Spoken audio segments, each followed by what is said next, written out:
अब हम आपको मिलवाने जा रहे हैं नागपुर शहर के एक ऐसे बुजुर्ग से जिन्होंने अपने जीवन के 99 वर्ष पूरे कर 100वें वर्ष में पदार्पण किया है। कृष्ण दलवी अनुशासन को अपने जीवन का मूल मंत्र मानते हैं।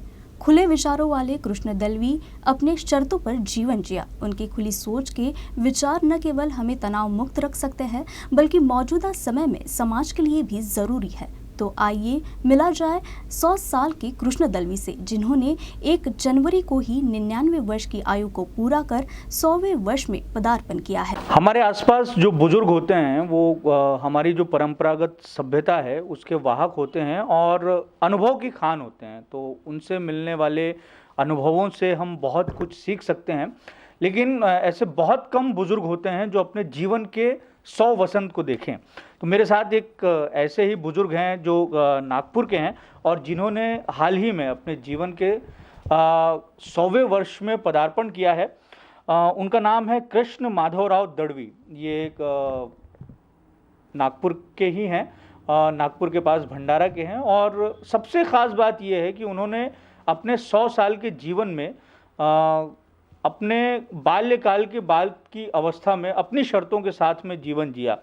तो इस बातचीत का और कृष्ण जी से आपकी मुलाकात करने का मकसद बस इतना ही है कि उनके जीवन के अनुभवों के निचोड़ से हम कुछ निकाल के आप हमारे दर्शकों तक पहुंचाएं और बताने की कोशिश करें कि आखिर एक अनुशासनात्मक जीवन कैसे हो सकता है और कैसे हम बहुत सारी चीज़ें सीख सकते हैं। बड़ी दिलचस्प कहानी है उनकी। उनकी उम्र 88 है। हाँ, बहुत बहुत स्वागत है आपका। सबसे पहला तो सवाल यही है कि बुजुर्गों से हम बहुत कुछ सीखते हैं और बुजुर्ग हमें जीवन जीना बताते हैं, धर्म के रास्ते पर चलना बताते हैं, या कैसे एक तरीके से आपको जीवन जीना चाहिए वो सिखाते हैं। सबसे पहले तो आपके जीवन का मंत्र बता दीजिए कि आपने अपने जीवन को कैसे जिया। पर आपको पहले मैं समझाया था, हमारे हिंदू में बताया है कि जीवन जीना कैसा चाहिए। पहले आपको बताया था धर्म जी। मेरी धर्म को पाया उम्र के 10 साल से शुरू हुआ, जो आज तक कायम है धर्म। उसके बाद अर्थ, नौकरी की, काम, उपभोग किया। अब मोक्ष की चिंता करता रहा। अब आपको उसको मतलब जो निकाल रहा है निकाल लीजिए।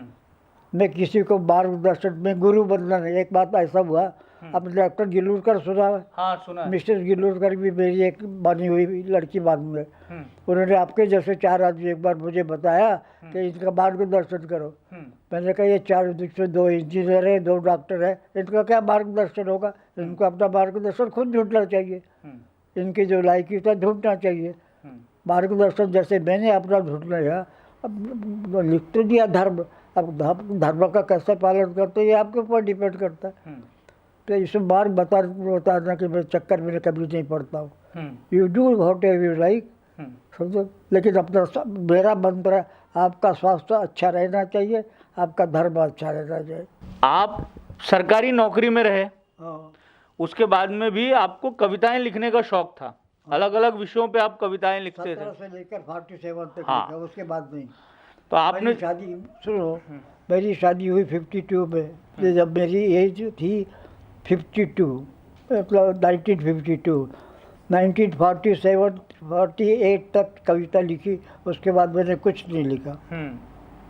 तो ये आपने जो कविताएं लिखी हैं वो 17 से लेकर 47-48 तक की एज की कविता है।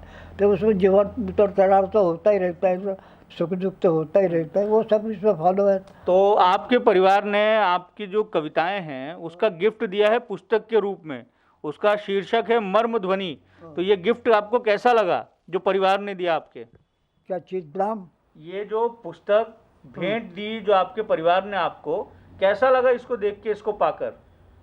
ये कैसा लगा? हाँ, कैसा महसूस हुआ? सुंदर है। इनको फॉर्मेशन करने वाली वो मेरी डॉटर इन ला है, सियाज मैनेज।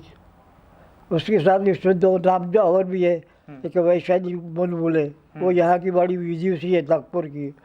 ये लोग जो है जिन्होंने मैनेज किया, ये यहाँ के विद्वान लोग हैं। मैंने ये हैंड उसको कर दिया कि इसको मैनेज करो। सी PhD in English, studying in economics in 5 PhD also. ये विद्वान। नंबर 2, इन लोगों ने मिलकर ये सब किया। मेरा इसमें कोई रोल नहीं है। तो पर बहुत अच्छा लगा आपको कि आपकी कविताओं का एक संग्रह बन गया। और ये मुझे अच्छे लगे तो ये क्यों नहीं अच्छा लगेगा। वाह, बहुत बढ़िया। तो आपका बहुत बहुत धन्यवाद हमसे बातचीत करने के लिए। तो हमारे जीवन में हमारे आसपास के जो लोग रहते हैं उनके जीवन से जिस तरीके से उन्होंने जीवन जिया उससे हम बहुत कुछ सीख सकते हैं। कृष्ण जी से बातचीत करने का निमित्त उनके 100वें वर्ष में पदार्पण का हो सकता है, लेकिन मुझे लगता है कि उन्होंने जो बातें कही और जिस खुले विचार के वो हैं और जिन खुले विचारों की हमारे समाज को आज ज़रूरत है, कहीं ना कहीं उसे अपनाने में हमें मदद मिलेगी और कृष्ण माधवराव दलवी जी से बहुत कुछ सीखने को भी मिलेगा। कैमरामैन अतुल के साथ दिव्येश द्विवेदी, यूसीएन न्यूज़, नागपुर।